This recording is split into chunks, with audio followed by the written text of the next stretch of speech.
Avant match, Barça, Eibar, on voit tout de suite ça après l'intro.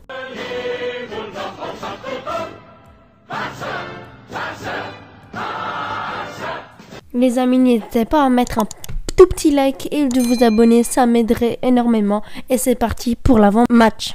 Ce match est super important, il faut absolument le gagner. Sinon, si on le perd ou on fait un match nul, là on pourra dire officiellement que la Liga c'est foutu. Et aussi, Messi sera au repos, donc la composition se fera sans Messi. Ils ont autorisé Messi à partir en Argentine et de rester en vacances. Il a un peu prolongé, ça lui fera du bien. Il pourra se reposer pour les matchs super importants à l'avenir. C'est très important, il faut le reposer de temps en temps. Donc là, en plus, Eibar, c'est une équipe plutôt faible. Eibar est vraiment en difficulté, ils ont perdu contre Alaves 2-1, ils ont perdu contre le Real Madrid 3-1, ils ont arraché un match nul 1-1 face à la Real Sociedad, ils ont fait 0-0 face à Valence et ils ont gagné 2-0 face au Betis. On sait bien, Eibar doit se maintenir, c'est ça leur objectif, ils sont 17e, donc ils sont plutôt faibles, on devrait les gagner, c'est obligatoire, j'espère qu'on gagnera en plus avec la manière.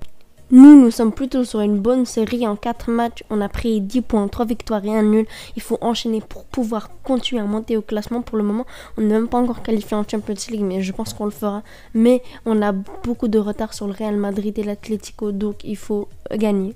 Il faut savoir que Eibar n'abandonne jamais, ils ont perdu 2-0 face à le Real Madrid dans les 10 premières minutes et directement ils ont réussi à remonter, ils ont failli remonter à 2-2 et ils ont pris un but en fin de match, donc cette équipe ne lâche rien, donc il faut directement plier le match. On peut se faire remonter, attention. Pour les absents, nous avons Messi, Alba, Sergio Roberto, Piqué, Dembélé est de retour, il sera titulaire, je l'espère en tout cas, il nous pourra nous apporter beaucoup de choses. Maintenant c'est parti pour mon 11. Alors, dans les cas, j'aimerais bien voir Marc-André Ter Stegen. J'espère qu'il nous aidera parce que Eibar aura sûrement quelques petites occasions et Ter Stegen doit rester concentré et les arrêter. Mais je pense pas qu'il aura beaucoup de choses à faire sur ce match. J'aimerais bien avoir dans notre charnière centrale Araujo et Mingueza pour continuer à mettre charnière centrale pour avoir des automatismes. Je pense qu'ils peuvent devenir très très forts à l'avenir. Dans notre deux latéraux, Firpo il doit prendre sa chance. Il devra prouver qu'il est quand même bon parce que là il nous montre presque rien du tout. Et à droite, Serginho Dest, c'est un délice. En plus, il pourra combiner avec Dembélé que je veux qu'il soit titulaire.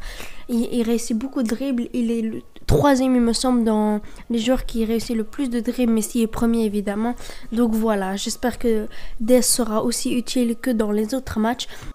Pour nos doubles pivots, je veux de la continuité. Donc Pjanic et De Jong. Pjanic a fait un très bon match et De Jong aussi.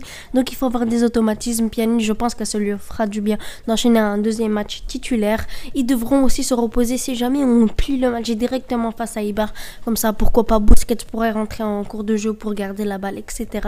Pour nos deux ailiers à droite, j'aimerais bien avoir Ousmane Dembélé qui percutait normalement, qui a de la vitesse, qui nous apporte beaucoup de choses, qui colle la ligne pour pouvoir écarter le bloc parce que Eibar va jouer sûrement en bloc bas. Et à gauche, Konrad, il doit avoir sa chance. En plus, on doit faire un minimum tourner, donc je vois pas à quel moment il peut encore avoir sa chance. J'espère qu'il aura sa chance, même s'il y a très peu de chance. D'abord, il doit être convoqué.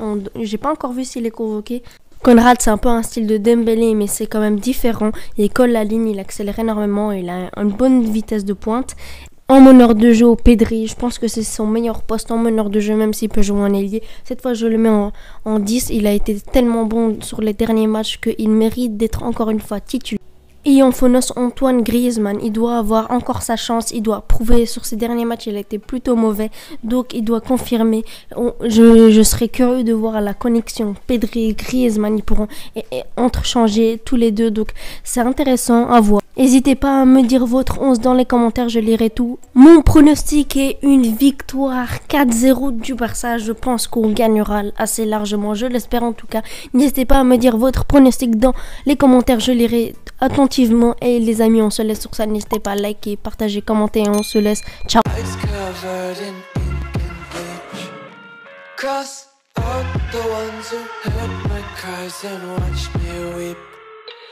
I love everything.